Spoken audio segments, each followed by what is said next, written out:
then I will introduce our first panelist. That is Rina Alluri, who is an assistant professor at the University of Innsbruck Peace and Conflict Studies Unit.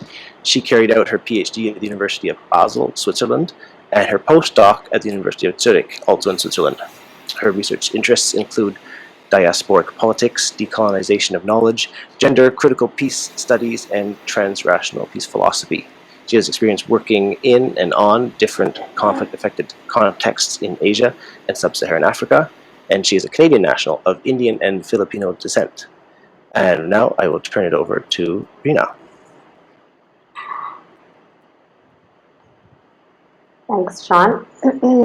Thanks to everyone who's joining us near and far today. Just a quick check that everybody can hear me okay? Yes? Perfect. Great. So today I'm going to be reflecting with all of you on the topic of Are Good Intentions Enough? Reflections on Decolonization and Peace Studies. And what I'm going to be sharing today is not an already written academic paper or finalized project, but rather questions and reflections that I myself have had as a peace scholar and practitioner throughout my career, but finding particularly the space at the moment in this stage of my career to explore further. I'd like to start today with a reflection exercise. So I would like all of you to just take a moment and reflect on your journey as a peace and conflict scholar or practitioner. Your responses or reflections are, of course, relative, dependent on where you have studied or worked in the world. So I invite you to ask yourself, how many of your peace mentors or professors have you had who were Black, Indigenous, or people of color, or BIPOC? If you can visualize them in your mind and think about who they may have been in different stages of your career. Of those BIPOC mentors or professors, how many of them were raised or partly educated in the Global South?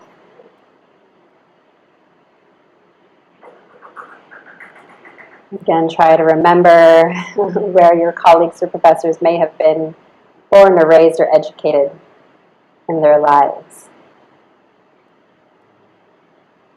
Now, of those that you've identified in your mind of BIPOC mentors or professors who were partly raised in the Global South, how many of them were self-identifying women or from the LGBTQIA community that you know of course?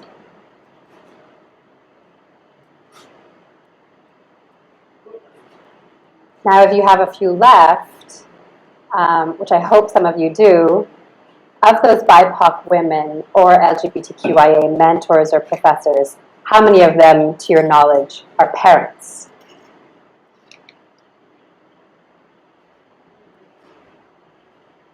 Do you have any people left in your mind?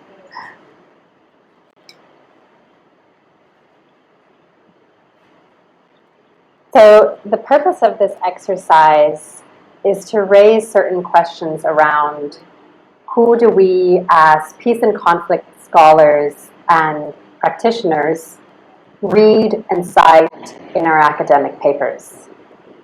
It's a question regarding who do we look up to? Who do we receive guidance from? Who do we have as role models to help us thrive? Whose voices do we center in our own work? And truly, whose peace are we working towards? And connected to these reflections, the idea of whose voices, experiences, and agencies are marginalized and silenced in our field of peace and conflict studies. To explore these questions a little bit further, I propose an analytical frame reflecting on decolonizing peace. To explore this, I reflect on the scholar Achille Mbembe. And he says, if colonization asks, who does the earth belong to which the most dominant answer has been in history predominantly Europeans and the white race, is a rejection to the claim that the world belongs to only Europeans or the white race. Rather, decolonization is a claim that the earth belongs to all who inhabit it. However, the question continues, who is the all? In addition to this, I use the frame of Kess, Marx, and Ramagondo, who reflect on the idea of decolonizing African studies.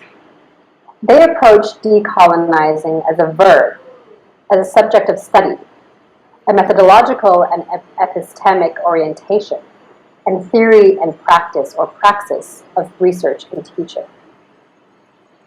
In addition, they reflect on how decolonizing entails a political and normative ethic and practice of resistance and intentional undoing, and unlearning and dismantling on unjust practices, assumptions, and institutions. In addition, they encourage persistent positive action to create and build alternative spaces, networks, and ways of knowing that transcend our epicolonial inheritance. They see the decolonizing work as connected to 4 dimensions, which are structural, epistemic, personal, and relational. They argue that the first and last question of decolonization work should be, who does it serve? And what or whom does it center? That's from Kess, Marx, and Ramagondo, 2020.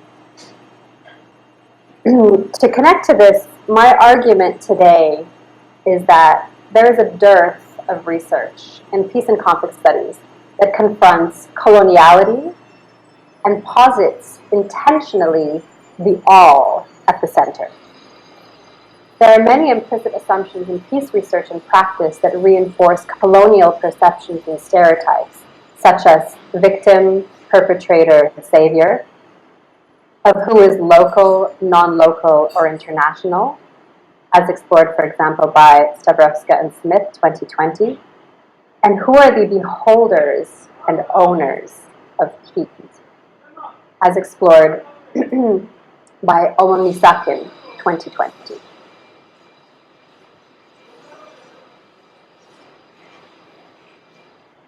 Further, decolonization, I argue, is a useful frame in peace and conflict studies.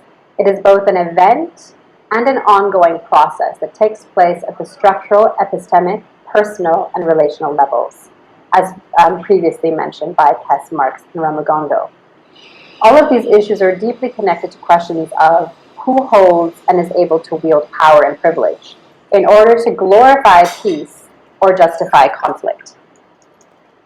It is not enough to only have good intentions as a peace and conflict scholar or practitioner. You also need to be self-reflective and critical of our field and its shortcomings. For this, I ask the question, whose peace are we truly working towards? So for me, these questions all raise interests from my own perspective, or areas of exploration which I would like to continue to dive into.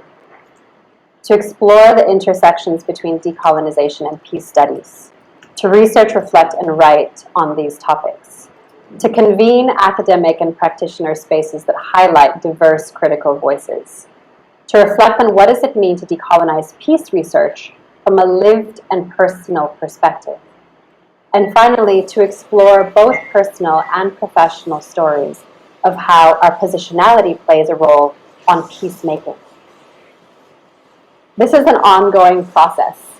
So these are really questions that I'm presenting with all of you in search for answers that we can perhaps collectively discuss or research together. There are topics and issues that I want to further research on and write about. So if these are issues that you're working on or interested to explore further, I would love to hear from you and have a conversation with you about it. Thank you very much. And that is all from my side. Sean, back to you.